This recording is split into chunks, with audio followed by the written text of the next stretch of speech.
Muchas personas dicen, es que los millennials, cuando se quieren quejar de alguien joven, porque creen o ven el mundo diferente a ellos. Las ventas van en picada y el problema es que no conectamos con el grupo de los millennials. Para aprender más de nuestro objetivo demográfico, veremos este video instructivo. Últimas noticias. Millennials, ¿quiénes son? ¿Qué quieren? Pero la realidad es que los millennials ya están viejos, pues, ¿no? Ya son... Hay un concepto que le dicen millennials geriátricos, o sea, ahí vemos un porcentaje de millennials que ya tenemos hijos, que ya dirigimos compañías, que ya somos gerentes, otros que ya están divorciados una vez, ya son personas adultas que han trabajado y que están ya creando un mundo completo. Entonces, en este video les voy a compartir qué onda con las generaciones en este tiempo y cómo podemos volvernos una mejor influencia para generar acuerdos, para generar conquista, sin importar la generación. Habrá que tomar en cuenta algo bien importante. Estamos en la era más trascendental de la historia, donde en espacios de convivencia hay 4 generaciones al mismo tiempo. La generación Baby Boomer, la generación X, Millennials y Centennials o generación Z también le dicen. Y esto crea un ecosistema bien diferente. Y estoy convencido que la forma de lograr que las empresas, tú como líder, que los equipos de trabajo, que tu vida profesional, tú que estás empezando, te vaya mejor y te sientes que te vaya mejor, es entender cómo interconectar con las otras personas que te rodean. Entonces, no te vayas porque este video creo que va a estar bastante interesante. Miren, yo creo que todos tienen un factor en común, todas las personas, en todos los países. Un factor en común es que queremos estar bien. La cosa aquí es cómo coincidimos el bienestar. Si fuéramos a hablar de un baby boomer o alguien de la posguerra, Primera Guerra Mundial. Cold War, rock and roll, civil rights, suburbia. These are some of the highlights of the baby boomer generation. El bienestar se coincidía a través del trabajo. ¿Por qué? Porque no estoy en guerra. El trabajo ya es una virtud por sí misma que ya no me pone en riesgo. Entonces el bienestar estaba ahí. Pero si hablamos de una generación millennial que estuvo descubriendo a través de las generaciones y con diferentes lentes los problemas de la vida,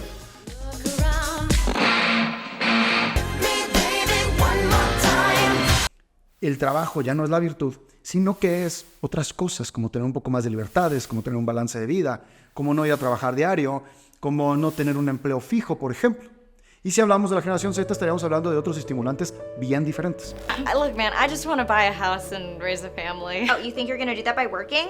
No, we riot at dawn. La realidad es que hay que comprender de dónde viene esta historia. Y miren, en los años 20, esto estaba bien bueno, ¿no? Es más o menos donde se empezó a ponerle nombre a las generaciones. Ahí es donde se cree que empezamos a ponerle nombre. Porque no hay quien le ponga un nombre a las generaciones. Es como un consenso que se va haciendo social debido a que eventualmente alguien dice un nombre y vamos llegando a un común denominador donde decimos, ese es un buen nombre.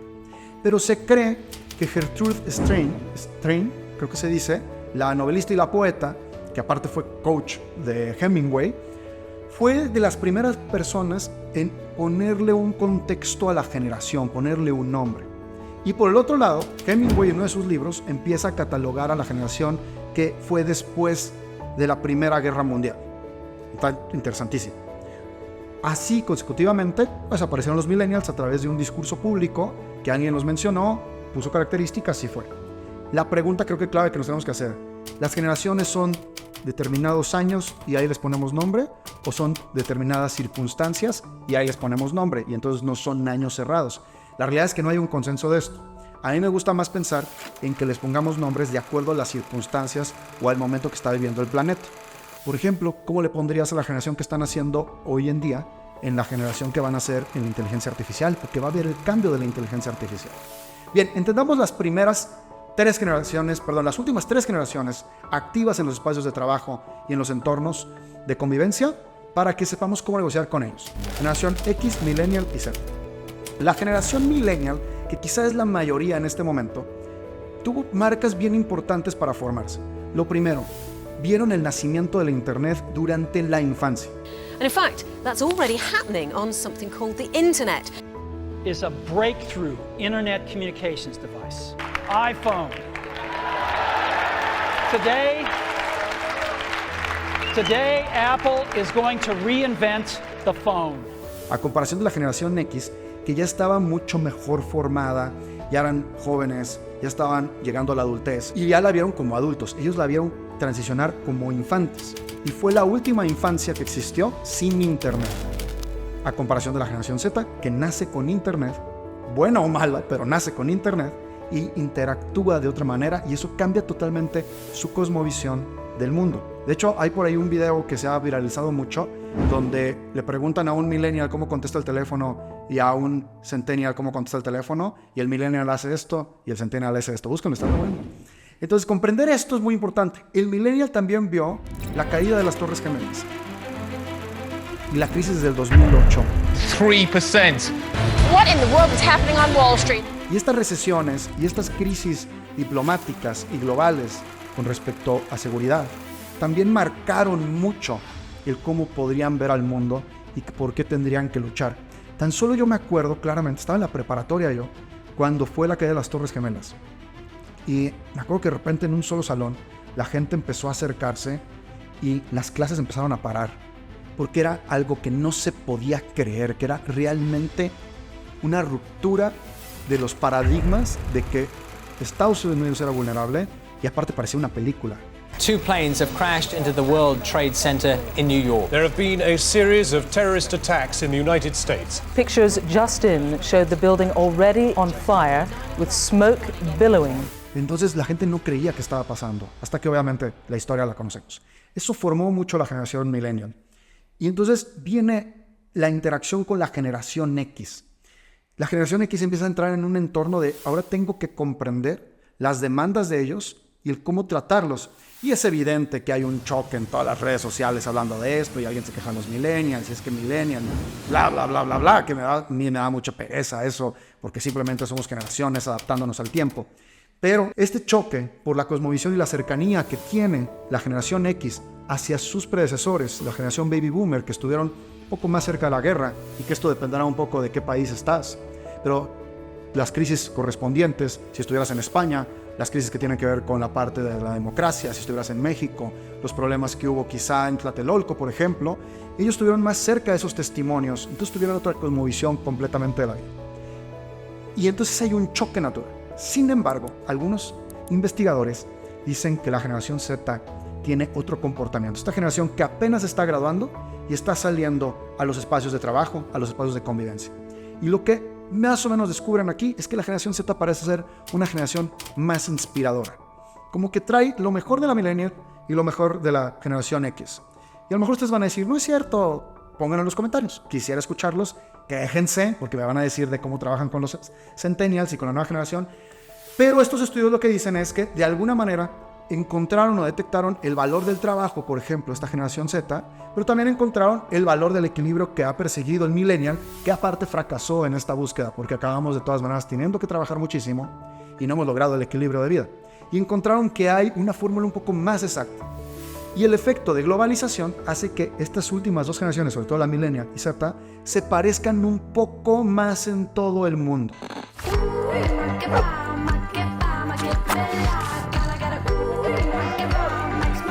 Fíjense, voy a nada más darles esta pequeña historia personal para comprender el efecto. Hace 20 años, ya hasta me da miedo decir hace cuántos años, me fui de mochilero a Europa y recuerdo claramente un dicho que decían mis padres cuando ibas a un viaje de este tipo. La gente en Europa cuando está en el tren va leyendo, ¿no? Y ahí van dándole. En otra oportunidad de viaje de trabajo, ya en esta época, estaba en el tren y la gente ya no iba leyendo. La gente iba viendo el celular, lo mismo que tú y yo vemos. Eso igualó un poco, no solamente a las generaciones, sino a las sociedades, porque ahora tenemos acceso o a la misma información, bueno, a la misma información, man. Histórico, Donald Trump, el primer expresidente condenado por un delito grave.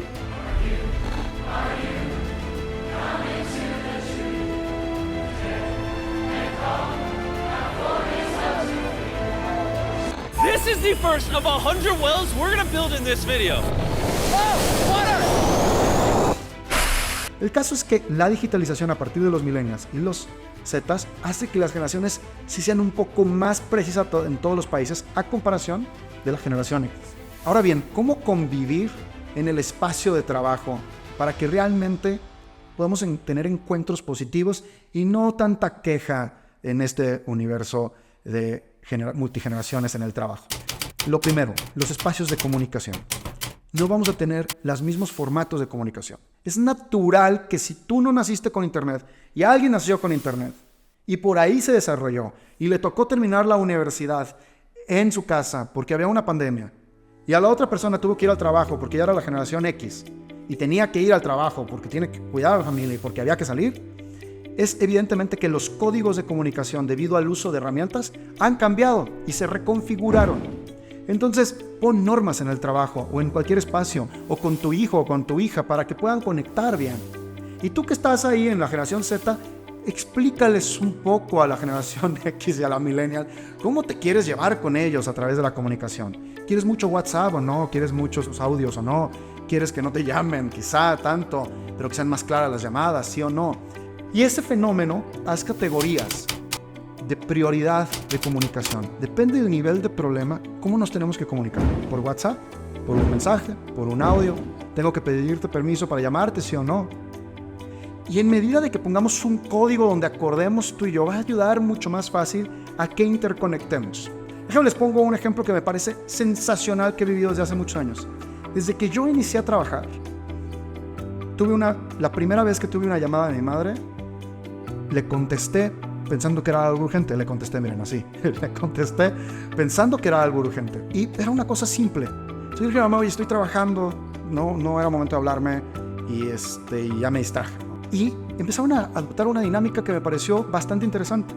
Cuando hacen una llamada que no es tan urgente o que necesitan más bien y no es tan urgente, me mandan un mensaje y dicen, márcame cuando puedas, no es urgente. Este código de comunicación creado entre dos generaciones bien diferentes, porque aparte yo soy el último de mi familia, entonces hay generaciones por encima de mí, X y Baby Boomer completas. Esta ventana que hay en este espacio de crear un acuerdo de comunicación es un código de muchísimo respeto, pero aparte de sentirnos todos cómodos en la comunicación. Sin embargo, si hoy veo que mi mamá marca el teléfono y está vibrando mi celular diciendo mamá, sé que es algo urgente. Y entonces ahora yo le presto más atención. Un código de comunicación no escrito que sí pactamos en algún momento de si es urgente, marcas y yo contesto. Si no es urgente, mandas mensaje y marco cuando pueda. Esa conexión tiene que haber en los espacios de trabajo y en los espacios de convivencia. La otra cosa que tiene que pasar en los espacios de convivencia es hacer el día del millennial o el día de la generación Z o el día de la generación X. No nos estamos entendiendo del todo. As anxious and unsettled as maybe I've ever felt. How am I going to make enough to really feel comfortable or, just to make ends meet at that point? I just felt really betrayed by the system. Y la realidad es que no podemos hacer que perdure más este problema de interacción humana. Tenemos que hacer que haya encuentros más positivos. Entonces imagínate que tu trabajo propongas el día de la generación Z, donde te culturicen y te digan qué ven, qué escuchan y cómo les gustaría que hables. Que te digan cómo les gustaría trabajar, que te digan su día ideal en sus circunstancias actuales, no en las tuyas, no en las de las normas de la compañía obligadas que no le preguntaron nunca a nadie qué querían hacer, simplemente alguien las escribió desde su casa sin saber qué quiere la gente, sino realmente el cómo lo viven, qué ven, de qué color se ve, cómo se ven los productos que consumen, que a lo mejor tú y yo ya no conocemos. Y eso va a permitir también una interacción mucho más poderosa. Y por la otra parte, y el último consejo que se parece mucho a estos dos es la personalización de la comunicación. Si tú quieres ser un extraordinario líder, y por favor, esto tienes que verlo con tu millennial favorito y con tu generación Z favorita. Si quieres ser un extraordinario líder, vas a tener que pensar en personalizar la comunicación. No puedes ir a hablarle al baby boomer de la misma manera con los mismos botones que al millennial o que la generación Z. Pregúntales cómo quieren interactuar. ¿Quieren ser un avatar en internet? ¿Por qué? Pregúntales y empieza a personalizar la forma en que interaccionas con ellas, con ellos. Piensa a preguntarles cómo quieren participar en la política. Tenemos nosotros como jóvenes que generar nuestra propia política. Los jóvenes, claro que tenemos la capacidad, claro que tenemos la motivación y claro que amamos a nuestro país. ¿Qué les interesa y qué no les interesa? Pregúntales cómo quieren participar en las causas sociales. Pero ¿cómo? No cuáles les interesa. ¿Cómo? ¿Quieren ir a marchar? ¿O quieren hacer propuestas? ¿O quieren escribir un blog al respecto? ¿Cómo quieren interactuar? No el qué. sino el cómo. Esa forma es la importante a ver, porque tú y yo también queremos justicia social, también queremos bienestar, pero cómo lo coincidimos es bien diferente. Permítanse conectar. Y si tú eres generación Z que te estás incorporando a un trabajo, permítete ir con estos millennials más viejitos, geriátricos. Es un concepto real, sale en revistas. Más geriátricos, y pregúntales ellos cómo han vivido las causas sociales. Busca comprenderlos, cómo quizá algunas de esas causas han fracasado, cómo buscaban pareja, ¿no? Hubo una época millennial que la búsqueda de la pareja usaba una aplicación de citas como Tinder, como Bumble. Tuvieron un boom y este año se están muriendo porque la generación Z ha declarado que no le interesa conocer gente así. Pregúntales cómo quieren interactuar en la construcción de sus relaciones amorosas y sexuales. Pregúntales cómo quieren interactuar con el mundo fit. Pregúntales cómo quieren interactuar con la comida, con las experiencias de viaje. No lo queremos igual. Queremos lo mismo, pero no de la misma manera. Si esto lo haces, te aseguro que vas a empezar a negociar mucho mejor, conectar mucho mejor y poder convertirte en un extraordinario líder sin importar en la generación que estés. Te agradezco mucho que estés aquí y espero que tengas un excelente día y una excelente conexión con tu millennial favorito.